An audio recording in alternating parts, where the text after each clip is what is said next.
What's going on, guys? I Heart Smokes here, and we're back with another build video. Today I am covering Ines. I've been meaning to do this one for so long. I think I actually recorded it already, and then never published it last season. Yeah, and then now with the release of Axion and trigger modules, I kind of wanted to test out that stuff and implement it in the build I had, and then go from there. But just as a heads up for all the people that have been asking me about Haley's Stormhanger in game, and I've been leading you to my YouTube, I promise it is coming. I have been doing more and more runs every day, and I'll actually show you that here. I've been doing more and more runs on Haley. Actually cutting my time down quite a bit.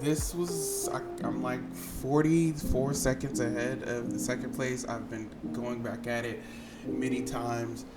So that video is coming. I actually plan on recording it right after this and then editing it and then sitting on it a bit, and then doing Stormhanger for a few more tries just to get my time down, as well as the challenge mode. But more on that later. Today the focus is on Ines and her build that I use. I use this in all content, so that's 400% Void Vessel, Axion, all of that stuff. The only thing I don't use Ines for is Purge. You can use this in Purge. It can be viable in Purge, but I'm not a huge fan of running Ines in Purge. So just take that with a reminder as you look through this build video. So starting out on the right side with the Reactor, I am running a tingling, I don't even know why I almost read that whole thing, a electric tech reactor with electric and tech substats. Another good reactor you can use, I believe it is down here somewhere. This one, tech and crit damage. I just haven't ran this one yet, only because it's not 5 out of 5, and I still need to get a little bit of more materials for that. Plus, I like the reactor I use, but if you want another option for a little bit more crit damage, you can use that one. For the component set, I am running a full 4-piece bravery with all HP cores and defense cores. I do have some resistances there, but those really don't matter too much unless you're using it for like a big boss fight. For the substats, the only main ones I would just say to focus on would be max MP on your sensor, as the other substats really don't matter too much. I just have gold drop rate on my memory, since I'm using Ines for farming a lot, and that extra gold is beneficial. Jumping over to the arcade tuning, this is the tree that I use. As you can see, I've tested numerous other trees, but this is what I found to be the best, going right and left to the skill power, up to the cooldown, grabbing 2 crit damages, not the third, and then grabbing the mutant cell, which I am using electric cohesion. If you really want that extra 10%, you would have to take this off and grab that one, and then go grab, maybe the 2 MP here and 2 MP there.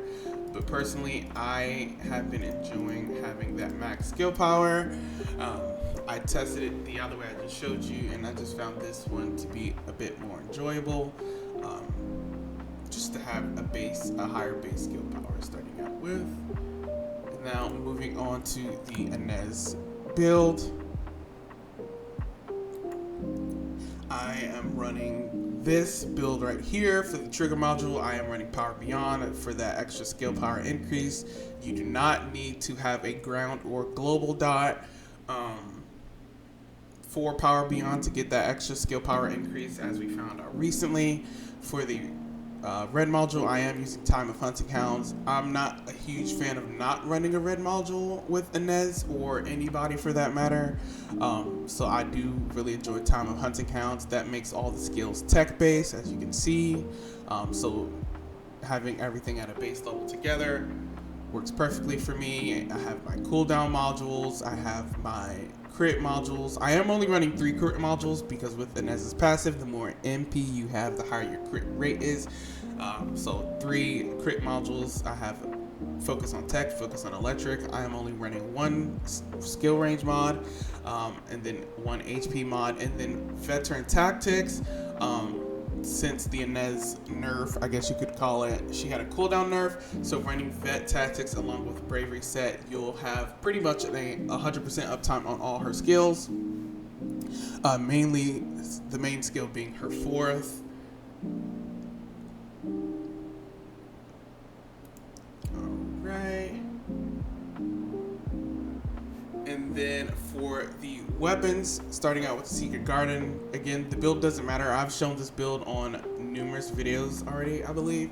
So I'm not going to go through it too much, but the main module you really want to have is Brisk Walk for that movement speed.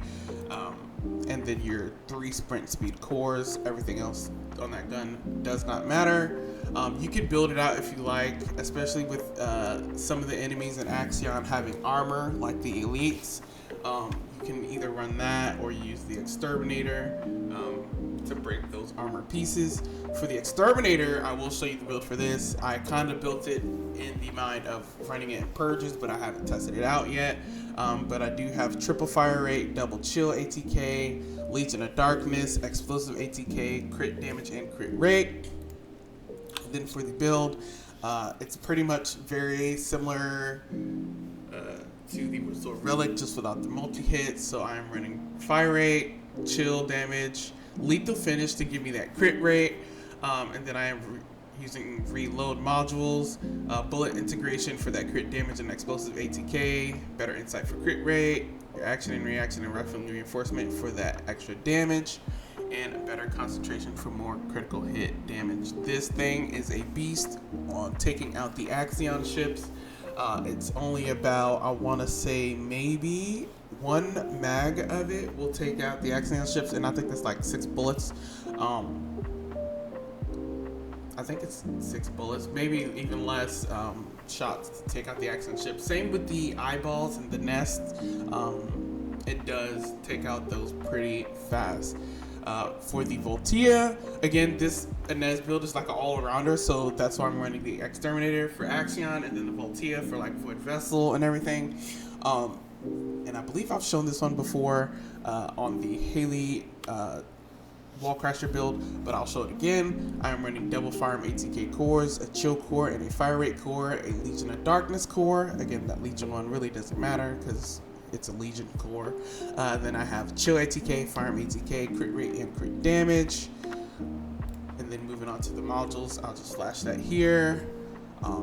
Again, built it to chill with the super cool plasma and chill enhancement. You have Analysis Master for that crit damage reduction on enemies, action and reaction, and then your 3 crit modules. And then lastly, moving over to the Inversion reinforcement, there are 2 options you can go. You can do Arcade Circulation Tactic, Selective Cellular Stimulation, and Emergency Antibody Generation. These 2 are just for more of her survivability, since on this build, since you're running Bravery set, you will really be under 10k HP unless you choose to run another HP module and place it something, but then you'll be losing out on damage. And then for the other option, you can run Focus Boost to give yourself skill cost reduction instead, but I just found having more cooldown on Ines has been really strong. Another way you can go is running these same 2 and then taking off that one and then running Deploy Resonance Device. So when you hit a enemy with a skill, your skill duration lasts longer, so you can have her 4th skill up for longer. This also works with Nell, but Nell gets a extra or a different boost from this. But for Ines, we're mainly looking at that skill duration. But again, this is the the inversion tree that I run for Ines, and I feel it to be perfect. But yeah, that's pretty much it for the Ines build. I really enjoyed this build. Hope you guys enjoyed this build. Test it out. Let me know how you like it. But yeah, it's been real. Peace.